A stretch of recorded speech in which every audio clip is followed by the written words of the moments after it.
Jiddy Vardy, Chapter 3. Hurling himself at the captain, Gregory grappled for a hold of Pinkney's gun, and both men fell against the wooden panelling. Maria glanced at the cupboard. Her breasts hurt. She needed to feed the baby, as much for its sake as hers. Both men grunted and groaned, boots bashing the bed, thumping against the wall and back again. Noises above erupted. Something splashed into the water outside the porthole. She looked towards it and shivered. A second splash sounded out. Shouts mingled with shuffles, and boots thumped the deck. Another splash, and spray hit the window. Gregory and the captain continued to struggle, wheezing and panting like old men. On the bed, Gregory's pistol shone, exposed. Maria looked at the men again. Gregory seemed unrecognisable, red in the face and grunting like a hunted pig. Her hand curled around the handle. The cold metal shot through her fingers, its pattern boring into her palm. She only needed to point it and pull the trigger. Grabbing the gun with both hands, she lifted it up. The weight took her by surprise, and falling forward, it banged to the floor. The pirate's boots were inches from her hands. He could crush them at any moment. He was bending over. She raised the gun. Her hand shook. All she had to do was raise it a little higher. She pulled the trigger. Nothing happened. The captain's face loomed in front of her. Wiry strands curled from his beard. The wet on his lips glistened. Tired, drooping grey eyes looked at her over bloody purple threaded cheekbones. You need to load it first. She let the pistol crash to the floor and, curling over, buried her face. A second later, she heard it, the faint mew of a baby. For Christ's sake, Davy, stop messing about, a voice from the doorway. Maria looked up. Gregory slumped against the wall. The sandy-haired man who'd taken her clothes stood in the doorway. She could tell they were listening too. Gregory slouched unconscious, and she prayed Rythorpe would come and save them. Holding onto the bed, she pushed herself to her feet. She couldn't let the baby be heard. Leave us alone, she said. Go away. Ignoring her, the captain kicked Gregory. Get Abe to help you shift him.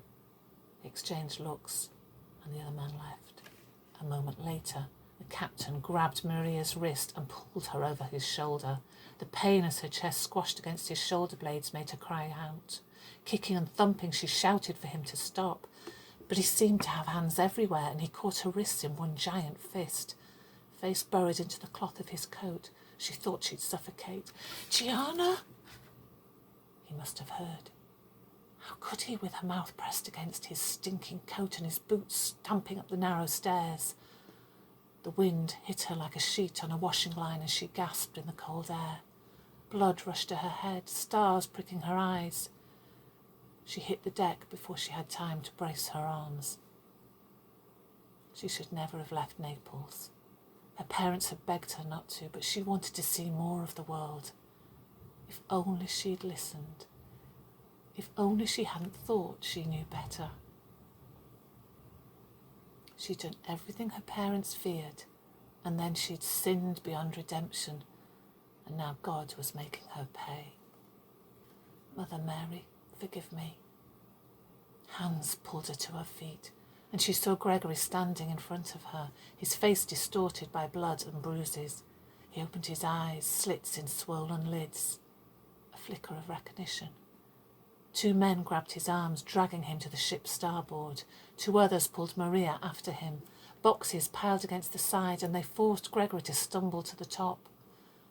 A lantern swung from the rigging near his head. His beautiful curls blew golden brown in the wind. Gregory, she said. The deafening crack of gunfire ran out, and he fell forwards, toppling over the side of the ship. Splash. Captain Pinkney stood, smoke dissipating from the pistol in his hand. You murderer, she said. "You're evil, you're wicked, you'll go to hell." Laughter rode on the wind into the rigging and over the side. There, a face she knew, long and pale. Rythorpe. Thank God. He didn't struggle as Gregory had done, and he looked unscathed. 2 men shoved him forward, and he tripped. "Where's Gianna?" he said, as they dragged him to his feet. Gianna wouldn't survive this. She was probably dead already, starved and suffocated. She shook her head. She couldn't bear the look of disappointment in his face. "Find something to hold on to," he said. "A barrel, another body, anything." They pushed him up on the box, and one of the men hit him between the shoulder blades with a piece of wood. He collapsed overboard with a loud splash. Struggling as they pulled her up next, she spat in their faces. "I am Napolitana," she said. "I am a lady. You cannot treat me like this. I demand to go home. You cannot do this to me." Her bare feet caught the sharp edge of a box, and a gust of wind snatched her gown, whipping it around her legs. She smoothed her hands over her stomach.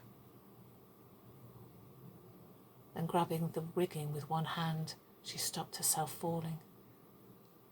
"I cannot swim." A strong hand grabbed her wrist, twisting her arm so that she let go of the ropes.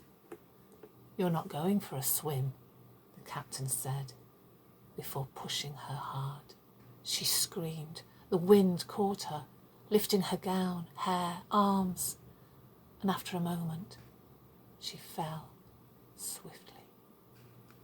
Hitting the dark water, she drew in a breath before plunging down. Thrashing her arms, she rose to the surface again, gulping for air. Waves sloshed in her face, and she slapped the surface with her hands, craning her neck to stay afloat. The jacket sucked in water and the pockets weighed heavy.